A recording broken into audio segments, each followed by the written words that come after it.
Hello friend, welcome है आप सभी का आज के ब्लॉग में। और आज है हरताल का तीज की आप सभी को ढेरों शुभकामनाएं।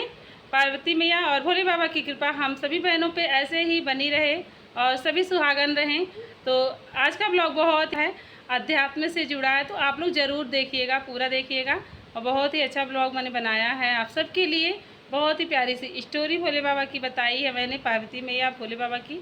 हड़ताल का तीज कैसे रहते हैं, क्यों रहते हैं, तो आप सब बने रहना और पूरी वीडियो देखना, पूरा ब्लॉग अच्छे से सुनना सब लोग। द्वापर युग में जब महाभारत का युद्ध समाप्त हो गया और पांडवों को राज्य प्राप्त हो गया, तब चारों ओर सुख शांति स्थापित हो गई। भगवान श्री कृष्ण भी अपने राज्य द्वारिका को चले गए। बहुत दिनों के बाद में एक दिन भगवान श्री कृष्ण स्वयं ही पांडवों का हाल चाल जानने के लिए हस्तिनापुर आए। तब सभी पांडवों ने उनका बड़ा ही सत्कार किया। तब द्रौपदी ने उनसे पूछा, हे कृष्ण, हे मधुसूदन, आप आदि मध्य अंत से रहित हैं, आपकी माया का कोई पार नहीं है, आप सर्वज्ञ हैं और आप ही परमेश्वर हैं। आप मुझे ऐसा उपाय बताएं जो कि हम स्त्रियों को समस्त प्रकार के रोगों, शोक और पापों से मुक्त प्रदान करे और हमें सुख शांति प्रदान करे। आप ऐसा कोई उपाय बताएं जो हमको धर्म मार्ग में प्रेरित करे। यह सुनकर भगवान श्री कृष्ण बोले, हे द्रौपदी, तुम धन्य हो, क्योंकि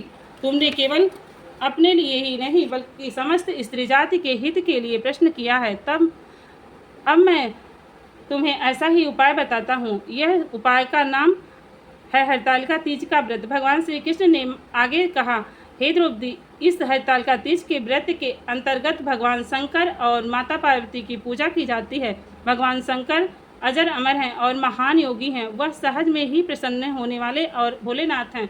अतः उनकी पूजा करके कोई भी स्त्री सौभाग्य प्राप्त कर सकती है। भगवान श्री कृष्ण ने कहा, हे द्रौपदी, अब मैं तुम्हें यह प्रसंग सुनाता हूँ जिसके आधार पर यह व्रत किया जाता है। भगवान श्री कृष्ण बोले, भारत देश में हिमालय नामक एक महान पर्वत है। यह विश्व के सभी पर्वतों का राजा है। वह सदा ही बर्फ से ढका रहता है। उसके निकट क्षेत्रों में भिन्न भिन्न प्रकार के वृक्ष हैं। अनेकों प्रकार के पशु व पंछी वहाँ पर विचरण रहते हैं।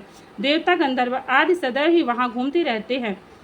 इन पर्वतराज हिमालय ने मनुष्य तन धारण करके मैना नामक स्त्री से विवाह किया था और फिर वह सुखपूर्वक अपना जीवन यापन करने लगे। फिर इनके घर में एक सुंदर कन्या का जन्म हुआ। उनका नाम उमा रखा गया था।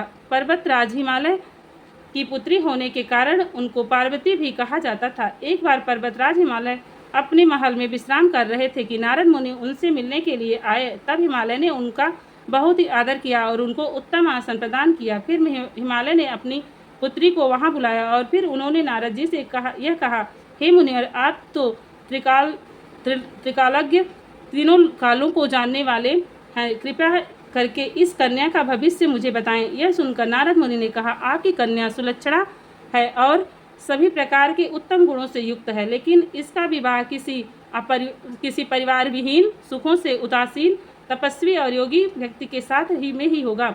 यह सुनकर हिमालय अत्यंत चिंतित हो गए और फिर उन्होंने नारद मुनि से पूछा, हे मुनिवर, इसका कोई उपाय तो होगा। तब नारद मुनि ने कहा, हे हिमवान, विधाता ने जो कुछ किसी के ललाट पर भाग्य में लिख दिया है उसे कोई नहीं मिटा सकता, परंतु एक उपाय मैं बताता हूँ। मैंने इस कन्या पार्वती के पति में जो गुण बताए हैं वह सभी गुण भगवान शंकर में हैं। यदि इस कन्या का विवाह उन शंकर भगवान के साथ हो जाए तो इस कन्या का कल्याण ही होगा। यह सुनकर हिमालय ने पूछा, यह विवाह किस प्रकार से संपन्न होगा, क्योंकि भगवान शंकर तो सदैव ही तप में लीन रहते हैं। तब नारद मुनि ने कहा, यह तुम्हारी कन्या भगवान शंकर का ध्यान करते हुए तप करे तो वह प्रसन्न हो सकते हैं। यूँ तो भगवान शंकर की आराधना करना बहुत ही कठिन है, लेकिन यदि सच्चे मन से आराधना की जाए तो भगवान शंकर शीघ्र ही प्रसन्न हो जाते हैं और कल्याण करते हैं। सहज में ही प्रसन्न हो जाने के कारण उनको भोलेनाथ और आशुतोष भी कहा जाता है। इतना कहकर नारद मुनि चले गए।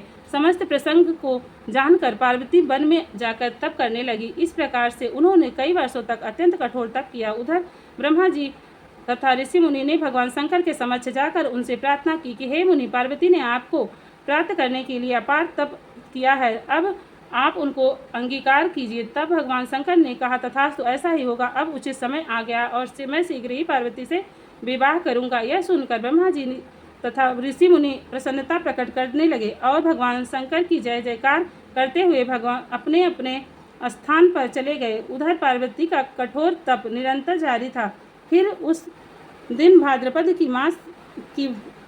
मास की शुक्ल पक्ष की तृतीया तिथि और हस्त नक्षत्र था। उसी समय भगवान शंकर वहां पर प्रकट हो गए और उन्होंने पार्वती से कहा, हे पार्वती, मैं तुम्हारी कठोर तपस्या के देखकर अत्यंत प्रसन्न हुआ। अब तुम मनवांछित वर मांग लो। तब पार्वती ने कहा, हे नाथ, यदि आप मुझ पर प्रसन्न हैं तो आप ही मेरे पति बने। आप मुझसे विवाह करके मुझे अपने चरणों में स्थान प्रदान करें। तब भगवान शंकर ने कहा, एवमस्तु, ऐसा ही होगा। अब तुम अपनी तपस्या का त्याग करो और अपने घर जाओ। मैं शीघ्र ही तुमसे पारिग्रहण करूंगा। चूंकि तपस्या से प्रसन्न होकर तुम्हारे समक्ष प्रकट हुआ हूँ, इसलिए मैं तुम्हें यह वरदान भी देता हूँ कि आज के दिन को हरतालिका भी कहा जाएगा।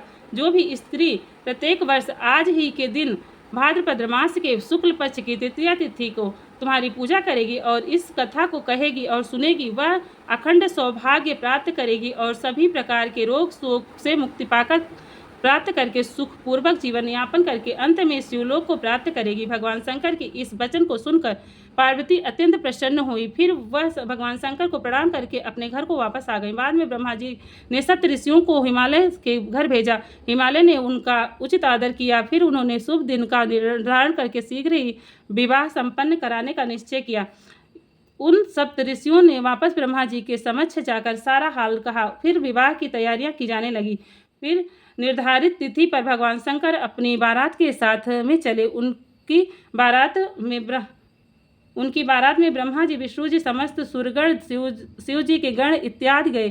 फिर वैदिक रीति से भगवान शंकर और पार्वती का विवाह संपन्न हुआ। इस प्रसंग को सुनकर भगवान श्री कृष्ण ने द्रौपदी से कहा, इस प्रसंग को सुनाकर भगवान श्री कृष्ण ने द्रौपदी से कहा, हे द्रौपदी, जो भी स्त्री प्रत्येक वर्ष भाद्रपद मास के शुक्ल पक्ष की तृतीया तिथि को हरतालिका व्रत करती है, वह अखंड सौभाग्य प्राप्त करती है। इस व्रत को करने से भगवान शंकर और माता पार्वती की कृपा प्राप्त होती है। जो स्त्री भक्ति युक्त चित्त से इस सर्वश्रेष्ठ व्रत को करती है तथा इसकी कथा सुनती है, उसके सभी रोग शोक और पाप नष्ट हो जाते हैं। वह सुख समृद्धि प्राप्त करती है और जीवन में समस्त प्रकार के सुखों का उपभोग करते हुए अंत में शिवलोक में स्थान प्राप्त करती है। भगवान भोलेनाथ की जय, पार्वती मैया की जय, पार्वती पतये नमः। ओम नमः शिवाय, ओम नमः शिवाय, हरे हरे भोले नमः शिवाय, नमः शिवाय, ओम नमः शिवाय, हरे हरे भोले नमः शिवाय। इस प्रकार से कहानी का यहीं पे अंत हुआ और इसीलिए हरतालिका तीज का व्रत रखा जाता है। और भोले बाबा और पार्वती जी के मिलन का संयोग था। आज ही के दिन भोले बाबा ने पार्वती जी को वचन दिया था कि मैं आपसे विवाह करूंगा। तो यहीं पे हरतालिका तीज की कहानी ख़त्म होती है। अब आरती करते हैं और इसीलिए हरतालिका तीज रही जाती है। प्रत्येक स्त्री या कुंवारी कन्याएं भी रहती हैं। इसका बड़ा ही महात्मा है। तो चलिए करते हैं आरती। शिव ओमकारा, प्रभु हरि शिव ओमकारा, ब्रह्मा विष्णु सदा शिव, ब्रह्मा विष्णु सदा शिव, हरिधांगी धारा, ओम जय शिव ओमकारा। करके मध्य कमंडल, चक्र त्रिशूल धरता, स्वामी चक्र त्रिशूल धरता, जग करता जग भरता, जग पालन करता, ओम जय शिव ओमकारा।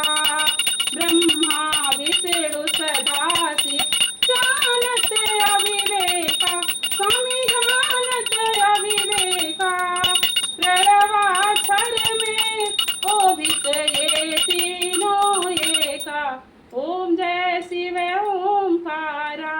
बोलो भोले बाबा की पार्वती मैया की जय, गणेश भगवान की जय जय जय।